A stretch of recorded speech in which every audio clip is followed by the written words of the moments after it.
So welcome folks to this next interview I'm doing here for Energy Matters. I was just telling my guest and friend, who I just love, Anya, about I love talking to folks about why energy matters. And because I believe that energy is the most important ingredient you can bring to anything, whether it's a conversation one-on-one, whether you're speaking from stage, whether you're connecting with your grandkid or your kid, whether you're talking across difference, whatever it might be, the energy you bring to that, the kind of presence, what I think of as your power presence, is what matters most. And I think Anya is a beautiful example of that. I've known you for so long, Anya, just really through business connections, but it feels like every time we connect, it's like a special moment for me. It's like a little sparkle in my life. So welcome. I'm so glad you're here. Thank you, Vicki. Thank you so much. The feeling is quite mutual. You know, the first time I met you, I fell in love with you, and I'm just always happy to be around your energy. Oh, thank you. Thank you so much. So I know that you've been launching a business. You're doing your own business, and you're also supporting other people to create business. Would you tell us a little bit about what that is? Well, I guess the main thing for me is about health. That's an energy that I would like to maintain. I kind of jokingly say, but not a joke, that my goal is to live long, prosper, and look good doing it. But I also want to feel good. And so I went through a period of inflammation, bursitis. My doctor was like, oh, it's just arthritis and calcification. I'm like, what she mean just? That's a pretty serious deal where I was sitting.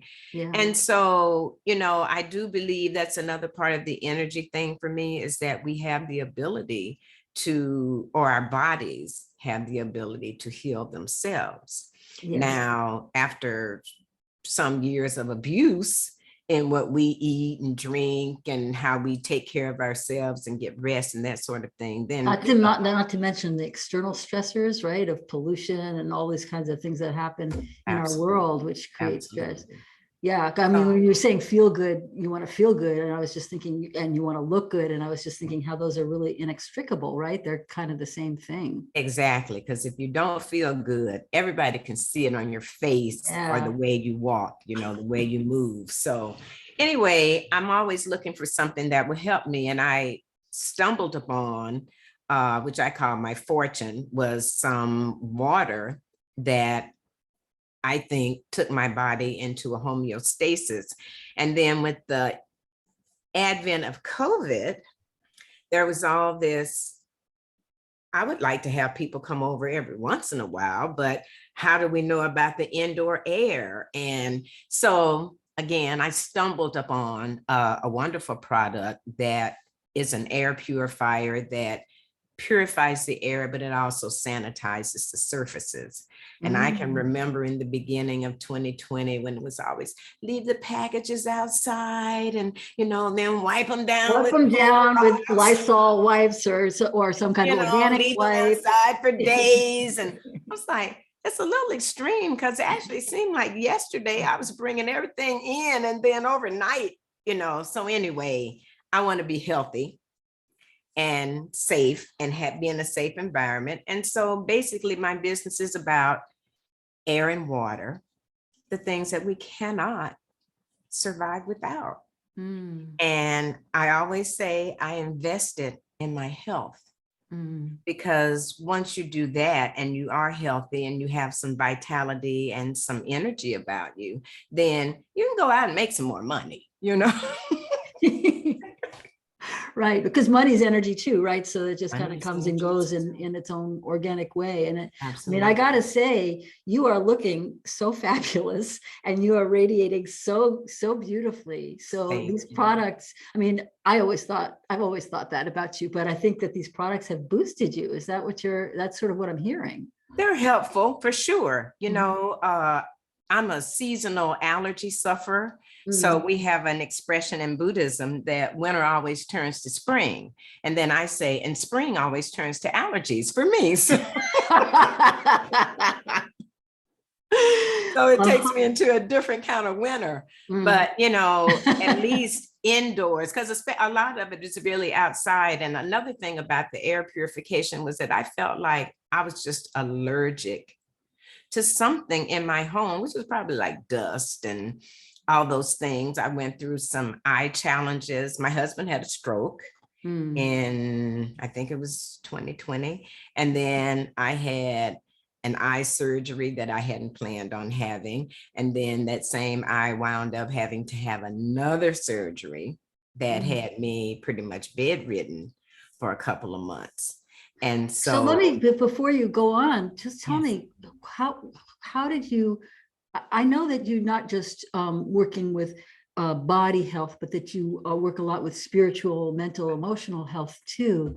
How did you sustain a sense of, how did you sustain yourself during, being bedridden with an unexpected surgery, or having an unexpected surgery and then another surgery that you're bedridden for? That's a lot to cope with. What happened for you in that way, or how did your practice, I know that you are a practicing Buddhist, how did that support you during those times? Let's see, when was it? Last Wednesday, I celebrated 38 years of chanting Nam Myoho Renge Kyo. Happy anniversary. Thank you. And I'm looking forward to the next 38 years. Yeah. But that practice was so vital. I'm pretty sure neither one of us, my husband or I, would have made it without the practice, because I had the glaucoma surgery, and then shortly after that, he had a stroke. So I did not want to have surgery on my eyes, and I wound up having 2 on one eye and 3 on the other. And so there you have it, about what you want. But I also want my sight.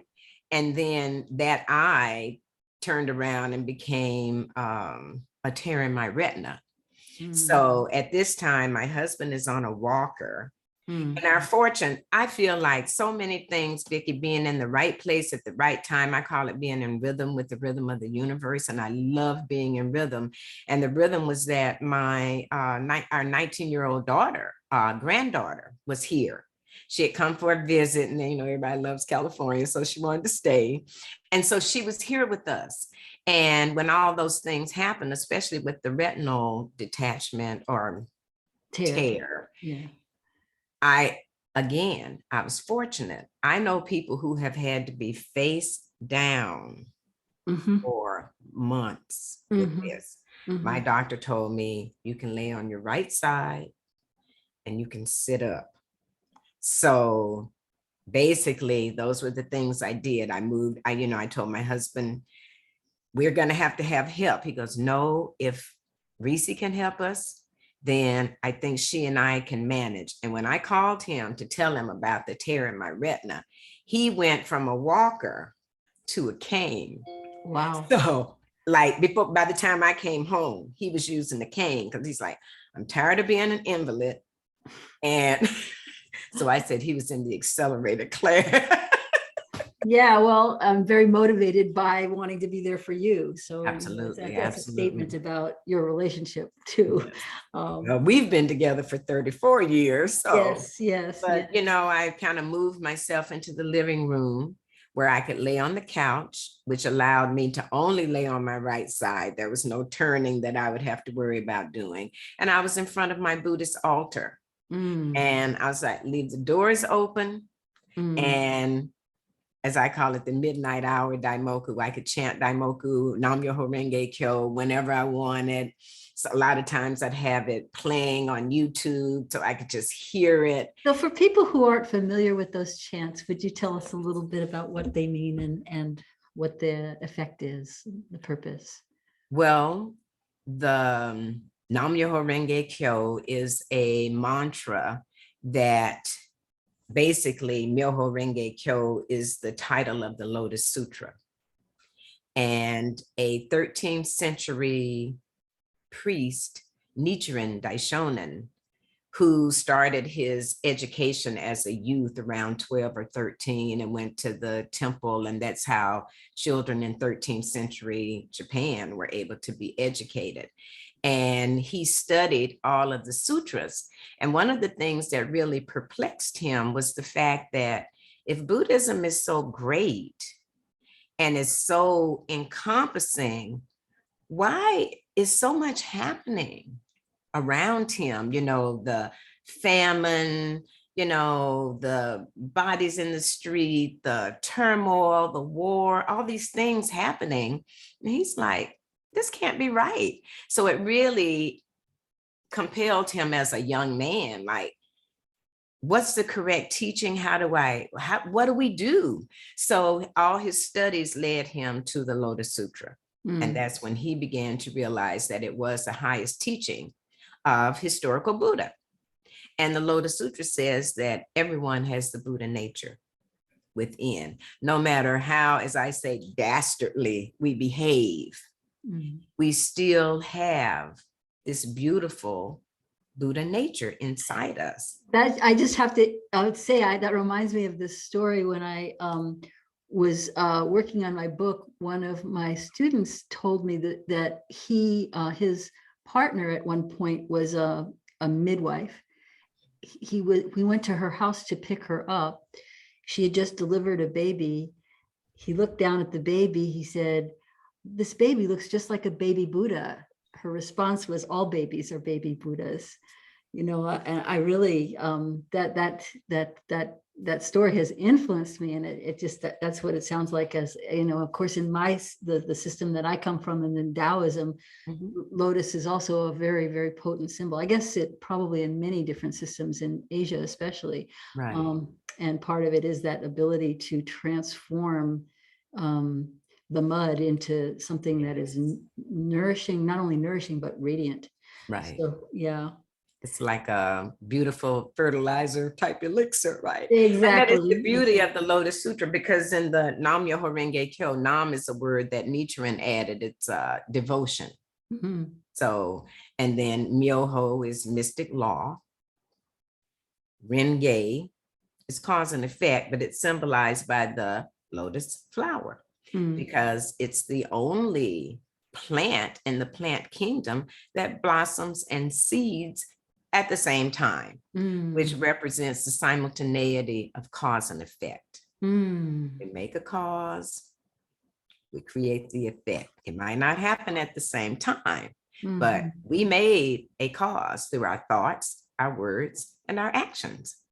And so, and then Kyo is sutra or sound or vibration or teaching, but I devote my life to the mystic law of cause and effect through sound is Nam Myoho Renge Kyo. And for me, over my years of practice, because again, I stumbled upon this. I was not seeking.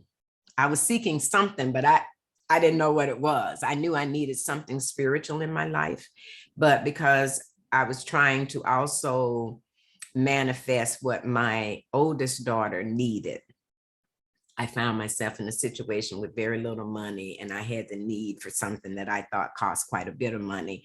And we're in Hillsdale Mall, and my friend said, "If we say these words, we'll get a bargain." I was like, "What are the words?" She's like, "Nam Myoho Renge Kyo," and I'm like, "Okay, yeah, right." Whatever.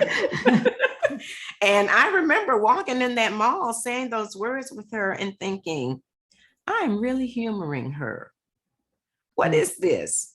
But for me, one of the things I had told her is that I'm not going in a particular store because it is an expensive store. I don't have enough money and I'm not going in.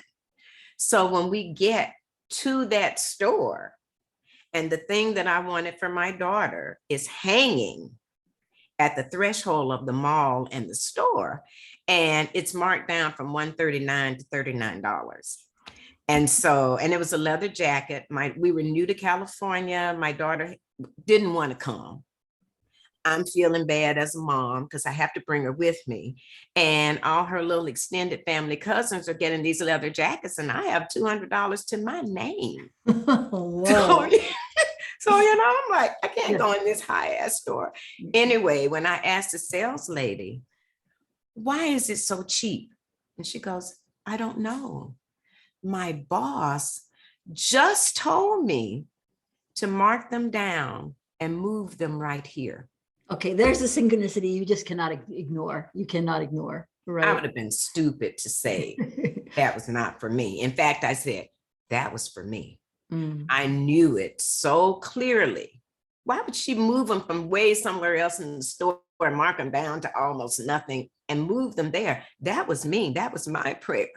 And the next time I said those words was a couple of weeks later when I needed a place to stay. And that was because somebody reminded me at the bus stop that her life was great because she had found what she needed. And I'm like, I'm miserable. But she shared Nam Myoho Renge Kyo with me again. And I realized those are the words I was saying with my friend, because she gave it to me in a card form. Long story short, a couple of days later, I got an apartment right across the street from where I was standing. And as I said, the rest is history. 38 years later, I changed a horrible relationship with my older daughter. We were estranged at a time when she had twins prematurely, and I didn't know they were born. But she had already told me I couldn't come anyway. But I can pick up the phone right now and call her and have the most wonderful conversation. And she has 4 beautiful children. One of the twins that was here the twins will soon be 21. And I couldn't be happier. And I know the thing about this Buddhism, I guess it's the last thing I'll say, is that it's not about changing something outside ourselves. It's a thing we refer to in the SGI, the Soka Gakkai International, the lay organization, is that we do our human revolution. We don't go out and have a revolution in the street with other people. Everything starts from within. And so when I change, my environment changes. Yes. When we're estranged from our family and friends, really, when we change, those people are happy to come back into our lives or happy to stay away. But in any case, the change has to come from within us. Yes, that's so beautiful. And that is the essence, I think, of what I'm talking about when I say energy is the most important ingredient. It's that energy of what is it that we are cultivating in ourselves, regardless of how we practice or what the path is. But that does have the capacity to, I mean, you are, clearly a queen of manifestation, and it happened through your practice, but it's, that's what it takes. I can't remember, there's some Wayne Dyer saying something like the things that we change, we can change the way we look at things, and the things we look at change, or something like that. So that kind of idea. So tell me a little bit, Anya, we're coming to a close, but tell me a little bit about your business and how people can find out more about better air and water, which are, so those are the essential ingredients for living. So tell me about that. Thank you. I have a website, so people can go to www.workwithanya.com/more, because I realize everyone doesn't want to have a business. Some people just want a product. So if they go to the /more, they can decide whether or not they want to learn about a way to increase their own income, as much or little as they like. Or what about these products? And I think it's great to know about the products. That's how I've come into these businesses. I never went in going, oh, I want to make money doing this thing. I went in like, this is a great product. And I'm always sharing something, with others, whatever. If I bought it at Banana Republic, I'll share it. And so why not? That is really the nature of network marketing. And as I reference, even in my Buddhist practice, I network for peace. I'm always sharing Nam Myoho Renge Kyo with someone. And so I guess I'm a sharer. I enjoy doing that. People can also text me at 510-593-06 617-888-2623. Okay, And we'll put those on in the Great. comments below so Thank you. people can have easy access to both of.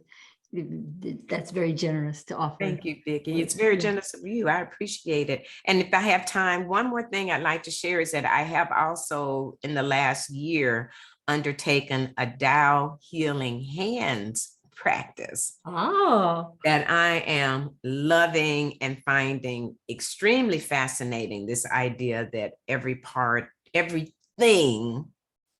I know has a Buddha nature. And so I don't know if that's the same as everything having a soul, but that is the teaching of that everything has a soul. And when we're in conflict with that thing, or we have an illness or whatever, we can address the soul of that thing and encourage it to heal itself. So I think it's really beautiful. It is beautiful, and it sounds like it's really feels congruent with the healing that you and your husband have done with the stroke in your eyes. So Absolutely. powerful. Absolutely. Because he is off the cane now and I can still drive. So things are good. Things are good. Yeah. Health, wealth, and prospering with wealth for a long time. So absolutely. May that just continue to evolve for you, Aanya. I'm sure it will, just knowing who you are. So thank you so much. Yeah. Well, any final words that you want to say beyond what you've said? Well, I think I'm going to reach out to you after our talk and because I've been doing a few little Qigong movements and Tai Chi on YouTube. It's like, I forget that I have somebody I can reach out to and be a part of a class. So. Well, of course, you're welcome, and I'd love to have you anytime. So, Aanya, you just, as always, my heart just feels full just being in your presence. I love seeing you. We were way overdue to connect. So folks, please, take advantage. This person, you can connect with her through her website or even through text. Run, don't walk. I mean, who wouldn't want to connect with this jewel of a woman? So, and if people want to know more about chanting, Nam Myoho Renge Kyo, same text works. All right, then. That's perfect. That's perfect. All right. Thank you so much.